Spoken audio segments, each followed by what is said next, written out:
پھر اس کے ساتھ ساتھ یہ کہ کثرت سے اللہ تعالیٰ کا ذکر کرنا چاہیے. ٹھیک ہے اگر دنیا کے حالات ہم نہیں بدل سکتے، اپنے آپ کو تو بدل سکتے ہیں نا. اگر دنیا میں اس وقت تباہی اور بربادی ہے، یا اس کے سامان نظر آتے ہیں، یا حشر سامانیاں نظر آتی ہیں، تو ایسے موقع پر کم از کم ہم اپنے آپ کو تو سنبھالیں، ہم اپنے اندر تو سکون پیدا کریں. تو اس کے لیے کیا ہے، یا ایھا الذین آمنوا اذکروا اللہ ذکرا کثیرا وسبحوہ بکرۃ واصیلا. اے لوگو جو ایمان لائے ہو، اللہ کو یاد کرو کثرت کے ساتھ، بہت زیادہ اس کا ذکر کرو، اور صبح و شام اس کی تسبیح بیان کرو. اس لیے اٹھتے بیٹھتے چلتے پھرتے کثرت سے اللہ کا ذکر کرنا چاہیے، اس لیے کہ الا بذکر اللہ تطمئن القلوب. سنو، اللہ کے ذکر سے دل اطمینان پاتے ہیں، دلوں کا سکون اللہ کے ذکر میں ہے. اگر انسان باہر کے حالات نہیں بدل سکتا اور اپنا اندر مطمئن ہے تو بہت سے فیصلے بھی بہت آسانی سے کر سکتا ہے. اس کے لیے صبر لازم ہے. اس لیے قرآن پاک میں اللہ تعالیٰ فرماتے ہیں یا ایھا الذین آمنوا استعینوا بالصبر والصلاۃ. اے لوگو جو ایمان لائے ہو، صبر اور نماز سے مدد مانگو. یعنی مشکلات میں کیا کرو، صبر کے ساتھ اور اللہ سے مدد مانگتے ہوئے آگے بڑھنا چاہیے، کیونکہ ہر چیز اللہ کے ہاتھ میں ہے. اور جب اس سے مانگیں گے، اسے پکاریں گے اور وہ دعا سنے گا، تو اس سے بڑھ کر کسی کے پاس کوئی نسخہ نہیں ہے کسی بھی مسئلے کو حل کرنے کا. ٹھیک ہے ہم دل کا بوجھ ہلکا کرنے کے لیے بہن بھائیوں سے شیئر کرتے ہیں، دوستوں سے شیئر کرتے ہیں، لیکن یاد رکھیے کہ ان کے پاس کوئی جادو کی چھڑی نہیں ہے. جادو کے اندر کیا طاقت ہے کہ جادو کی چھڑی کو ہم علاج سمجھیں؟ وہ بھی کوئی چیز نہیں ہے. تو اصل مدد جو ہے وہ اللہ کی طرف سے آتی ہے، اور اس کے لیے انسان کو پھر نفل حاجت پڑھ کر اللہ تعالیٰ کی طرف رجوع کرنا چاہیے. اور پھر خاص طور پر یہ دعا پڑھنی چاہیے، ربنا افرغ علینا صبرا وثبت اقدامنا وانصرنا علی القوم الکافرین. اے ہمارے رب، ہم پر صبر ڈال دے اور ہمارے قدم جما دے، اور کافر قوم پر ہمیں مدد عطا فرما. فتنوں اور مصیبتوں اور آفتوں سے بچنے کے لیے خاص طور پر اللہ تعالیٰ سے دعا کرنی چاہیے کہ اللہ تعالیٰ ہمیں محفوظ رکھے. رسول اللہ صلی اللہ علیہ وسلم نے فرمایا، دعا نازل شدہ آفات اور جو بھی نازل نہیں ہوئی سب کے لیے فائدہ مند ہے. یعنی دعا کا کرنا جو ہے وہ بہت فائدہ مند ہے. ان مصیبتوں کے لیے بھی فائدہ مند ہے جو آ چکی ہوں، اور ان مصیبتوں میں بھی دعا فائدہ دیتی ہے جو ابھی نہ آئی ہوں. اس لیے اللہ کے بندو خوب دعا کرو. اس کے بعد یہ ہے کہ قرآن پاک سے مضبوط تعلق قائم کرنا چاہیے، کیونکہ قرآن پاک نجات کا ذریعہ ہے. رسول اللہ صلی اللہ علیہ وسلم نے فرمایا، ان قریب ایک بڑا فتنہ سر اٹھائے گا. صحابی نے عرض کیا، اس فتنے میں ذریعہ نجات کیا ہوگا؟ یعنی فتنہ تو ہوگا، مصیبت تو ہوگی، پھر ہم کیسے بچیں گے اس سے؟ فرمایا، اللہ کی کتاب. یعنی قرآن حکیم ایک ایسا نسخہ ہے کہ جس کے ذریعے انسان فتنوں سے محفوظ رہ سکتا ہے. اس کتاب میں تم سے پہلے گزرے ہوئے لوگوں کے حالات ہیں، تم سے بعد ہونے والی باتوں کی خبر ہے، تمہارے آپس کے معاملات کا فیصلہ ہے. جو کوئی اسے چھوڑ کر کسی اور بات کو اپنی ہدایت کا ذریعہ بنائے گا، اللہ اسے گمراہ کر دے گا. اللہ کی مضبوط رسی یہی ہے، یہی حکمتوں سے بھری ہوئی یاد دہانی ہے، یہی بالکل سیدھی راہ ہے. جس نے اس کے ساتھ بات کی سچ کہا، جس نے اس پہ عمل کیا اجر پائے گا، اور جس نے اس کی بنیاد پہ فیصلہ کیا اس نے انصاف کیا. اس لیے انفرادی زندگی ہو یا اجتماعی زندگی ہو یا قومی زندگی ہو، ان سب میں نجات کا ذریعہ صحیح اور درست فیصلے، بہترین رہنمائی اور اللہ کی مدد کا ذریعہ اللہ کی کتاب کو تھامنا ہے.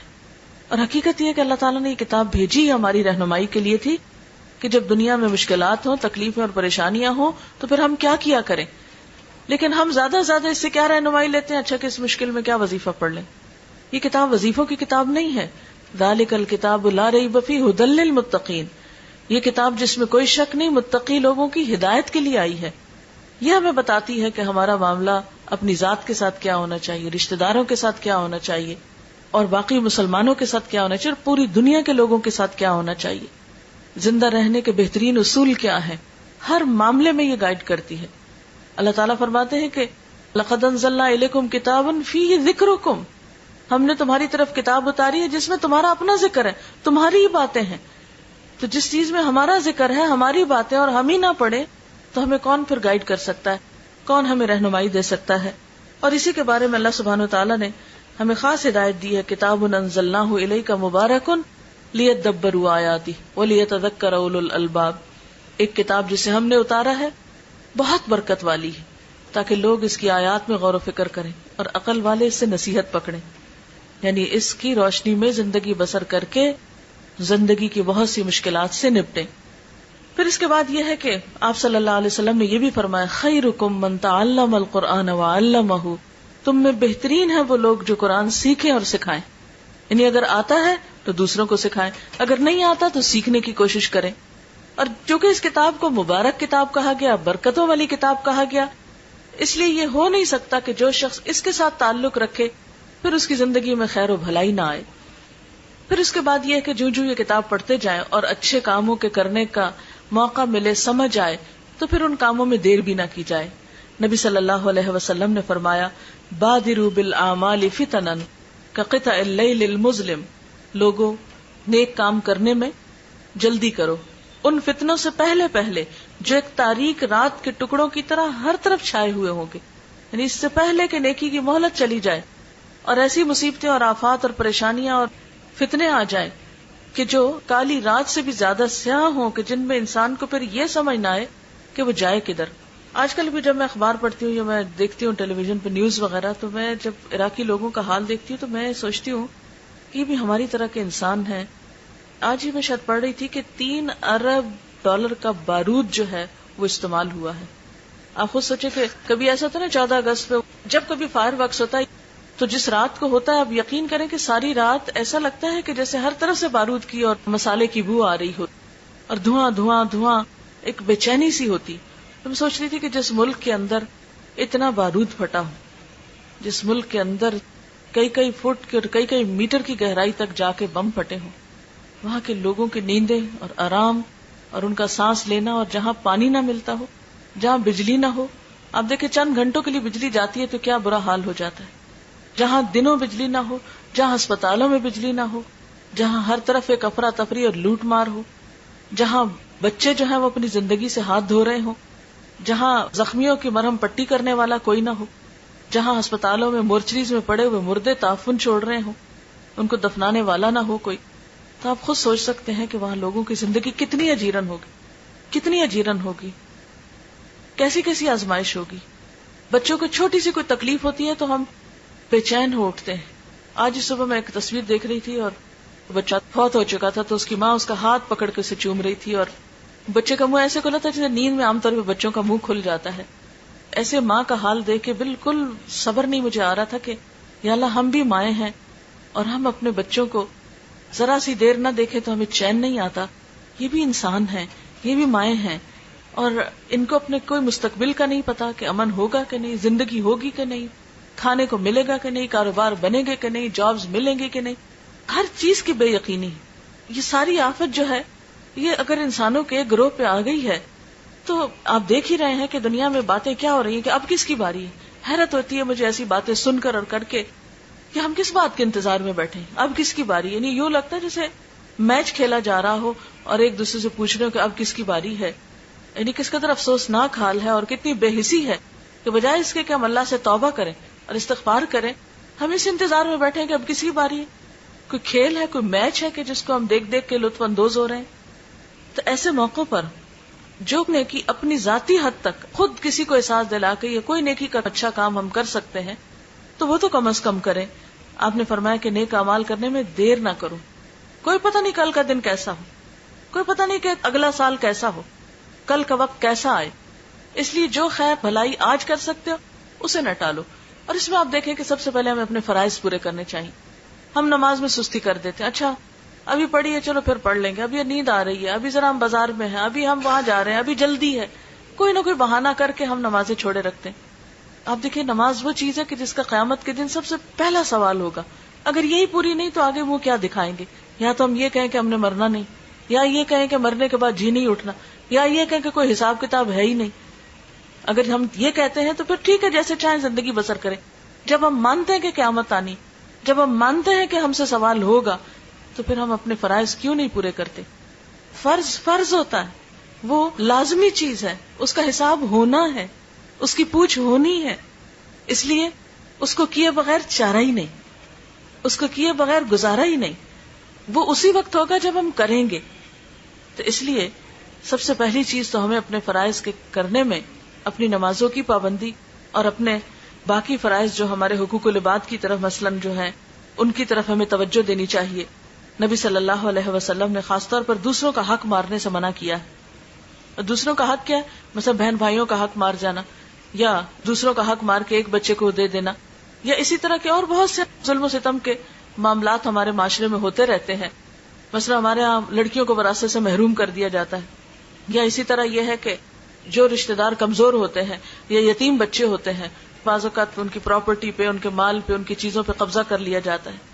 تو یہ ساری ظلم کی قسمیں ہیں. اور آپ کو یہ تو معلوم ہے کہ بندے جب تک حق معاف نہیں کریں گے اللہ تعالیٰ بھی معاف نہیں کریں گے. حقوق العباد کی ادائیگی جو ہے وہ بہت ضروری ہے. اس کے لیے آپ صلی اللہ علیہ وسلم نے فرمایا ظلم کرنے سے بچو, اس لیے کہ ظلم قیامت والے دن اندھیروں کا باعث ہوگا. یعنی کہ ظلم جو ہے وہ اندھیرے کی شکل میں انسان کے ساتھ ہوگا قیامت کے دن. اندھیرا کیسی چیز ہوتی ہے کہ آپ بیٹھے اور لائٹ چلی جاتی ہے ایک دم دل پھٹنے لگتا ہے کہ یہ کیا, یعنی ایک ناپسندیدہ چیز ہے. تو قیامت کا دن جو اتنا طویل دن ہوگا وہاں اگر انسان اندھیروں میں ہو تو اس کے پاس کیا باقی رہا. پھر اسی طرح یہ ہے کہ صدقہ خیرات کا خصوصی اہتمام کرنا چاہیے. کسی بھی آفت تکلیف مصیبت پہ تھوڑا ہو یا زیادہ کچھ نہ کچھ صدقہ ضرور کرنا چاہیے. آپ صلی اللہ علیہ وسلم نے فرمایا صدقہ و خیرات میں جلدی کرو, اس لیے کہ بلا صدقے سے نہیں بڑھتی. یعنی جب انسان صدقہ کرتا تو بلائیں جو ہیں وہ واپس پلٹ جاتی ہیں. ایک اور موقع پہ فرمایا صدقہ اللہ کے غضب کو ٹھنڈا کرتا ہے اور بری موت سے بچاتا ہے انسان کو. پھر اسی طرح یہ ہے کہ ہمیں صرف خود اچھے کام نہیں کرنے, دوسروں کو بھی بتانے ہیں. نیکی کا حکم دینا اور برائیوں سے روکنا. اللہ تعالیٰ فرماتے ہیں والعصر ان الانسان لفی خسر الا الذین آمنوا وعملوا الصالحات وتواصوا بالحق وتواصوا بالصبر.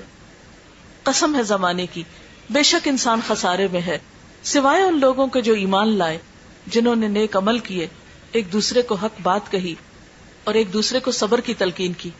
تو اس سے بھی کیا پتہ چلتا ہے کہ انسان نقصان سے بچ ہی نہیں سکتا جب تک کہ ذاتی زندگی میں اچھے کام یعنی ایمان اور عمل صالح کے ساتھ ساتھ ایک دوسرے کو حق بات نہ کہے. بعض اوقات ہم ایک بات اپنے دل میں محسوس کر رہے ہوتے ہیں کہ بات سچی یہ ہے اور حقیقت یہ ہے, لیکن ہم دوسرے کے لحاظ میں اس کو نہیں بتاتے کہ دوسرا مائنڈ کر جائے گا, دوسرے کو اچھا نہیں لگے گا. یہاں ہم دیکھ رہے ہیں کہ اللہ تعالیٰ قسم کھا کے فرما رہے ہیں, زمانے کی قسم ہے, انسان نقصان میں ہے جب تک کہ یہ چار کام نہ کرے. ایک دوسرے کو حق بات نہ کہے, ایک دوسرے کو سچی بات نہ بتائے, ایک دوسرے کی خیر خواہی نہ کرے, اور ایک دوسرے کو تکلیف اور دکھ اور مصیبت کے وقت تھامے نہیں, صبر کی تلقین نہ کرے.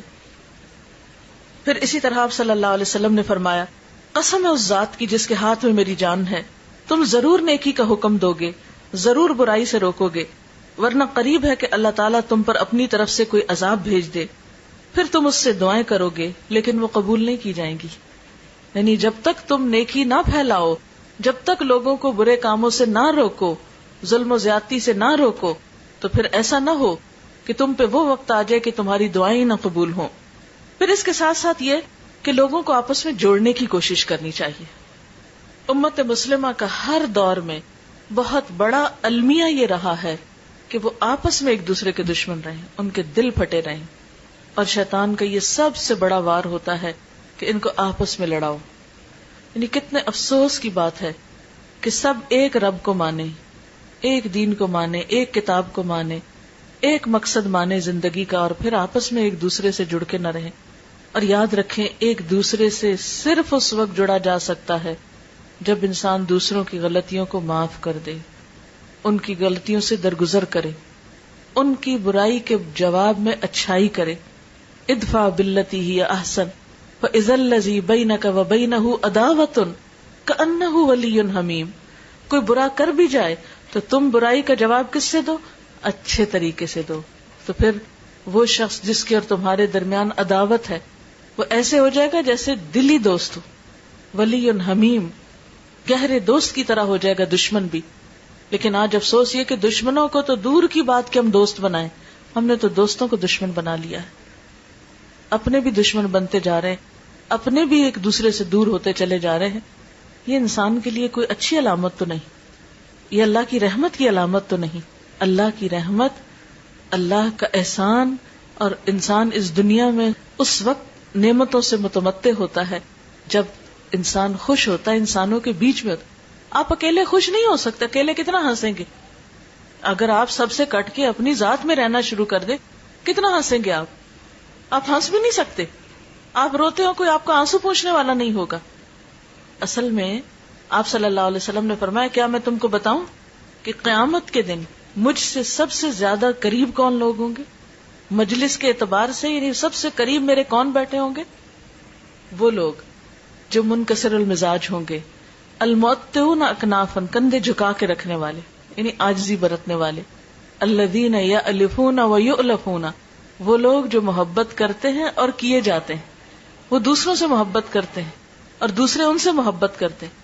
یعنی قیامت کے دن اللہ کے رسول صلی اللہ علیہ وسلم انہی لوگوں کو اپنے قریب کریں گے کہ جو محبت دینا اور لینا جانتے ہیں. ان بندوں میں کوئی خیر نہیں کہ جو کسی کو محبت دے نہ سکے اور محبت کروا نہ سکے. نفرتیں خریدنا بڑا آسان ہے. آپ ایک دو سنا دیں کسی کو، وہ آپ کی جان کا دشمن ہو جائے گا، کیا مشکل ہے. لیکن کسی انسان کو، اور وہ بھی اس کو کہ جو آپ سے دور بھاگتا ہو، آپ سے برا کرتا ہو، اس کو اپنا بنانا، یہی تو امتحان ہے، یہی تو ایک آزمائش ہے.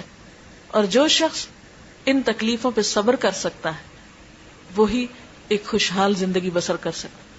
خیر تنہا ہونے میں نہیں ہے، خیر مل جل کے رہنے میں ہے. جب خاندانوں کے اندر آپس میں محبتیں ہوتی تھی، آپس میں کھلے دل سے لوگ ایک دوسرے کو ملتے تھے تو اس کو انجوائے بھی کرتے تھے. جب سے ہم صرف اپنی ذات کے لیے بھلائی اور خیر اور صرف خود خوش ہونا چاہتے اور ہم سکڑتے چلے جا رہے تو اس میں حقیقی خوشیاں نہیں رہی. مثلا ایک بہو ہی آتی، پہلے تو سب سے شوہر کو اس کے ماں باپ سے کاٹتی ہے، پھر جب بچے پیدا ہوتے ہیں تو ان کو رشتہ داروں سے کاٹ دیتی ہے، اور صرف ایک یکرخا خاندان اپنے میکے کے ساتھ ہی جوڑ کے رکھنے کے ادھوری خوشیاں پاتی. لیکن وہ جو دونوں خاندانوں سے بنانا جانتی ہے وہ اصل خوشیاں پانا جانتی. لیکن یاد رکھیں کہ کچھ لوگ تو ہمیں محبت دیتے ہیں، کچھ کو ہمیں دینی پڑتی. یعنی اپنے ماں باپ تو ہمیں دیتے ہیں، جواب میں اگر ہم نے دے دی تو کیا دیا، لیکن سسرال والے دیتے نہیں، انہیں دینی پڑتی. تو جب آپ دے کے وہاں سے لیتے، ایک تو نا کہ آپ لے کر دیتے ہیں، اور ایک یہ کہ دے کر لیتے ہیں. تو ماں باپ سے لے کر جواب میں دیتے ہیں اور سسرال کو دے کر جواب میں لیتے ہیں. اور صرف ماں باپ اور سسرال ہی کا کمپیریزن نہیں، سارے انسانوں کی یہی دو قسمیں. کچھ لوگ یک طرفہ طور پہ آپ سے محبت کرتے، آپ کچھ بھی کریں وہ آپ سے محبت کرتے ہیں. لیکن کچھ لوگوں کو آپ کو محبت دینی ہے تب وہ آپ سے محبت کریں گے. اس میں آپ کا کیا کمال ہے کہ کوئی خود سے ہی آپ سے محبت کر رہا ہے؟ اس میں آپ کا تو کمال نہیں. آپ کا کمال اس میں ہے کہ جو آپ سے کٹے، جیسے وہ حدیث قدسی میں آتا ہے، جو مجھ سے کٹے میں اس سے جڑوں. لیکن ہم اکثر یہ بھی معلوم کرنے کی کوشش نہیں کرتے کہ کوئی مجھ سے کٹ رہا ہے تو کیوں کٹ رہا ہے. ہم کہتے ہیں ٹھیک ہے تم روٹھے ہم چھوٹے، نہیں بولتے تو نہ بولو، جاؤ. یہ تو تکبر کی علامت ہے، یہ تو انا پرستی. اس انا پرستی کا نتیجہ کیا ہوگا؟ یہ ہمیں کہاں پہنچائے گی؟ کتنی خوشیاں دے گی؟ کتنا دین کا فائدہ ہوگا؟ اس لیے اگر ہم چاہتے ہیں کہ دنیا میں امن اور بھلائی ہو تو اس کے لیے ضروری ہے کہ ہم مسلمانوں کی صفوں میں اتحاد پیدا کرنے کی کوشش کریں، لوگوں کو آپس میں جوڑنے کی کوشش کریں، نہ کہ توڑنے کی کوشش. وَاعْتَصِمُوا بِحَبْلِ اللَّهِ جَمِيعًا وَلَا تَفَرَّقُوا، خصوصاً دین کے نام پر کہ اللہ کی رسی کو سب مل کے مضبوطی سے تھام. اور اللہ کی رسی اللہ کی کتاب ہے، قرآن. تو یہ اکیلے اکیلے نہیں تھاما جا سکتا اور نہ تھام کے رہ سکتے ہیں جب تک کہ آپ مل جل کر نہ اسے تھامیں. اور اس کے لیے تعصب، جلد بازی، بد اخلاقی، زبان درازی اور غیبت سے بچنا ہوگا. اس کے بغیر اتحاد نہیں پیدا ہوتا. اختلاف کے باوجود خیر خواہی، وسعت قلب، یعنی دل بڑا کر لیں، کیا ہوا؟ احترام انسانیت کو ملحوظ خاطر رکھیں. بے بنیاد باتوں، توہمات، بے فائدہ تبصروں اور بحث مباحثے سے پرہیز کریں. بعضوں کا جرا شروع کر دیتے ہیں ہم چھوٹی چھوٹی باتوں پر اپنی رائے ٹھونسنے کی یا مسلط کرنے کی کوشش کرتے ہیں، اس سے بھی پھر خرابی پھیلتی. ہر قسم کے حالات، غم ہو یا خوشی، امن ہو یا جنگ، تعمیری کاموں کی رفتار میں کمی نہ آنے دیں. اور پھر اللہ پہ بھروسہ رکھیں، کیونکہ اگر اللہ کی مدد انسان کے ساتھ ہو تو کوئی نقصان نہیں دے سکتا. ان ینصرکم اللہ فلا غالب لکم، اگر اللہ تمہاری مدد کرے گا تو تم پہ کوئی غالب نہیں آ سکتا. وَإِن يَخْذُلْكُمْ، اگر وہ تم کو چھوڑ دے گا، فَمَنْ ذَا الَّذِي يَنصُرُكُمْ مِنْ بَعْدِهِ، تو کون ہے جو اس کے بعد تمہاری مدد کرے. وَعَلَى اللَّهِ فَلْيَتَوَكَّلِ الْمُؤْمِنُونَ، اور اللہ پر ہی بھروسہ رکھنا چاہیے مومنوں کو. ہر معاملے میں اللہ کی طرف رجوع ضروری ہے. اور پھر اللہ تعالیٰ کا وعدہ سچا ہے کہ مدد ضرور آئے گی، لیکن اس کے لیے تمہیں آگے بڑھنا ہوگا. اور وہ کیا ہے؟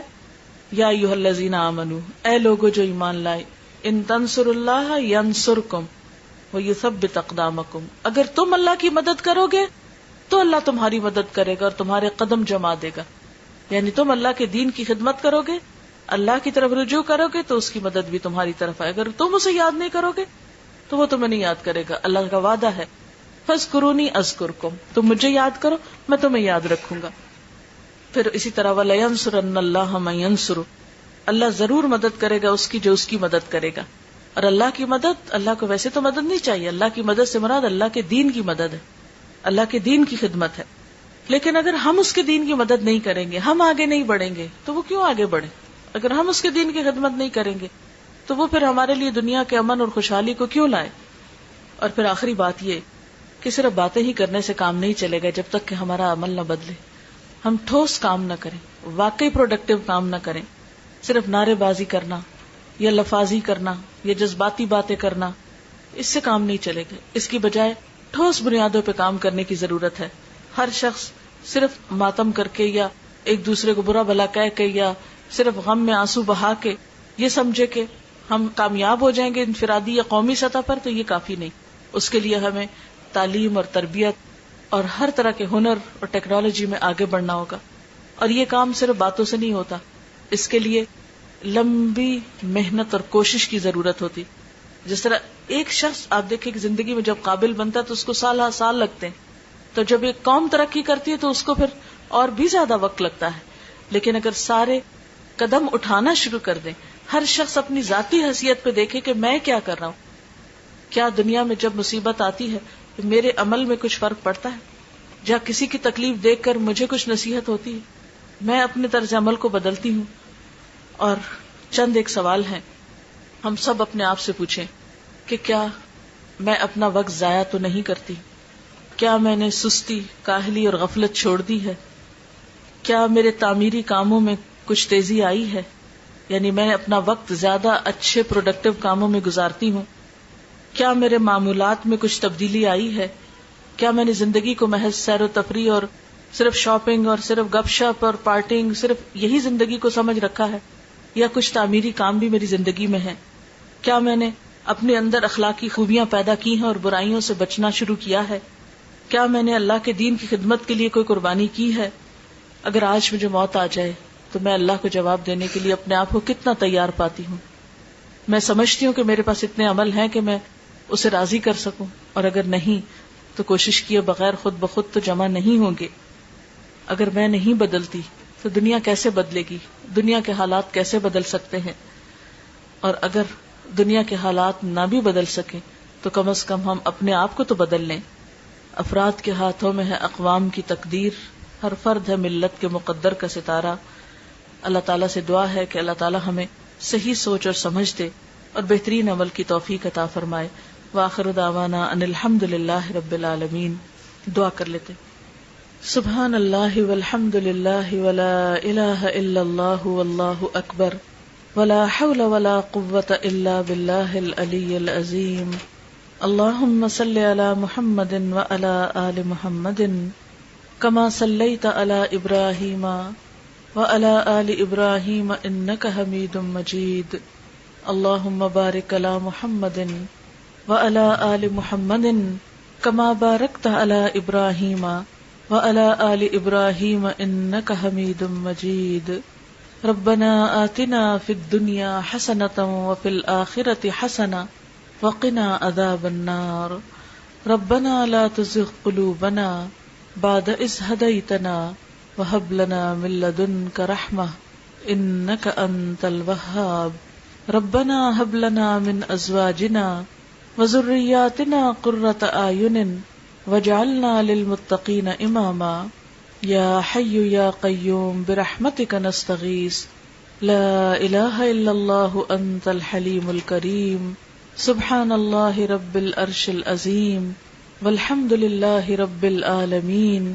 رب نسألک موجبات رحمتک وعزائم مغفرتک والغنیمۃ من کل بر والسلامة من كل اسم لا تدع لنا ذنبا إلا غفرته ولا هما إلا فرجته ولا حاجة هي لك ردا إلا قضيتها يا أرحم الراحمين. یا اللہ پاک جو کچھ ہم نے پڑھا ہے اپنی رحمت سے اسے قبول فرما. یا اللہ تو ہم سب کو معاف فرما دے. یا اللہ ہمارے گناہوں سے درگزر فرما. یا اللہ ہم اپنے سارے قصوروں کا اعتراف کرتے ہیں. یا اللہ تو ہماری اصلاح فرما دے. یا اللہ ہمیں ہمارے نفس کے شر سے بچا لے. یا رب العالمین ہماری عبادت میں لذت پیدا کر دے. ہمیں نماز کا شوق عطا کر دے. یا رب العالمین ہمیں نمازوں کو اچھی طرح پورا کرنے کی توفیق عطا فرما. یا اللہ تو ہمیں صدقہ خیرات کی توفیق عطا فرما. یا اللہ تو نیکیوں کا شوق عطا کر دے، برائیوں سے نفرت دے دے. یا اللہ تو ہمارے گناہوں کو معاف کر دے. یا اللہ تو ہمیں قرآن پاک کی محبت عطا کر دے. یا رب العالمین تو ہمیں جنت الفردوس میں جگہ عطا فرمانا. یا اللہ دوزخ کے عذاب سے بچانا، دنیا کی تمام آزمائشوں سے محفوظ رکھنا. یا اللہ تو پاکستان کی حفاظت فرما. یا اللہ پاکستان کی حفاظت فرما. یا اللہ مسلمانوں کے دلوں کو باہم جوڑ دے، ان نفرتوں کو ختم کر دے. یا رب العالمین تو ہمارے گھرانوں میں سکون پیدا کر دے. یا اللہ ہمارے بچوں کو ہدایت عطا فرما. یا اللہ ہم سب کے دکھ دور فرما، بیماریاں اور تکلیفیں دور فرما. یا اللہ ساری بھلائی تیرے ہاتھ میں ہے، سارا اختیار تیرے پاس ہے. یا اللہ تو ہمیں قرآن کی سچی محبت عطا کر دے. یا اللہ تو ہمارے لیے نیکیوں کے راستے کھول دے. یا رب العالمین جتنی بہنیں آئی ہیں ان سب کا آنا قبول فرما. یا اللہ سب کے بچوں کو ہدایت عطا فرما، دنیا اور آخرت کی کامیابی عطا فرما. ہم سب کے والدین پر اپنی رحمت فرما. یا اللہ تو ہماری کوتاہیوں سے درگزر فرما. ربنا هب لنا من ازواجنا وذرياتنا قرة اعين واجعلنا للمتقين اماما. لا حول ولا قوة الا بالله العلي العظيم. ربنا لا تزغ قلوبنا بعد إذ هديتنا وهب لنا من لدنك رحمة إنك أنت الوهاب. ربنا لا تؤاخذنا إن نسينا أو أخطأنا. ربنا ولا تحمل علينا إصرا كما حملته على الذين من قبلنا. ربنا ولا تحملنا ما لا طاقة لنا به واعف عنا واغفر لنا وارحمنا انت مولانا فانصرنا على القوم الكافرين. یا اللہ پاک تو ہم سب پر اپنی رحمت نازل فرما. جنہوں نے اس مجلس کا اہتمام کیا ہے انہیں دنیا اور آخرت کی بھلائی عطا فرما. ان کے سارے دکھوں تکلیفوں اور پریشانیوں کو دور فرما. جتنی بہنیں یہاں آئی ہیں ان سب کے دکھ تکلیفیں پریشانیاں دور فرما. سب کو اپنی رحمتوں سے ڈھانپ لے. یا اللہ تو ہمیں قرآن پڑھنے کی توفیق دے، سمجھنے اور عمل کرنے کی توفیق دے، اور ہمارا انجام بہترین فرما. ربنا تقبل منا انک انت السمیع العلیم وتب علینا انک انت التواب الرحیم. وصلی اللہ تعالی علی خیر خلقہ محمد وعلی آلہ واصحابہ واہل بیتہ اجمعین برحمتک یا ارحم الراحمین. الہی آمین. سبحانک اللہم وبحمدک نشہد ان لا الہ الا انت نستغفرک ونتوب الیک. والسلام علیکم ورحمۃ اللہ وبرکاتہ.